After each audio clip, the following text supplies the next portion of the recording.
Harga cabai di pusat pasar Kota Langsa mengalami kenaikan sejak 3 hari terakhir. Kenaikan tersebut terjadi pada berbagai jenis cabai, yakni cabai merah yang awalnya Rp45.000 kini menjadi Rp80.000 per kilogram.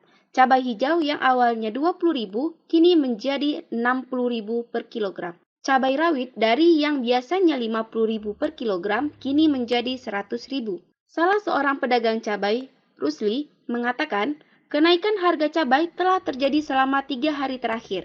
Menurutnya, kenaikan harga cabai ini karena stok cabai di pangkalan mulai menipis, dan hal tersebut membuat ketersediaan stok untuk masyarakat mulai terbatas.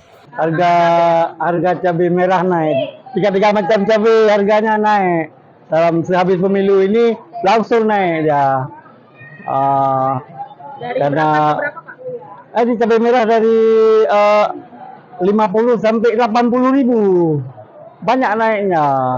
Langsung naik dia. Cabai rawit di pasar Kota Langsa sampai mencapai enceran 100.000 per kilo. Cabai rawit, cabai hijau naik juga. Tiga macam cabai naik. Banyak masyarakat yang keluar lah gitu lah. Sehabis pemilu langsung naik harga-harga. Karena di sini nggak ada cabai lokal, termasuk dari Brastagi kan.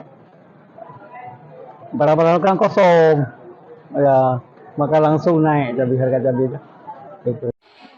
Kenaikan harga tersebut membuat masyarakat mengeluh, salah satunya ialah Ismiati. Ia berharap agar kebutuhan bahan pokok segera turun dan dapat kembali normal. Mahal, apapun sekarang mahal. Kita uang 100 nggak kemana kita belanja kan? Mahal. Ya, iya. Dari Langsa, Seli Novita melaporkan untuk Puja TV Aceh.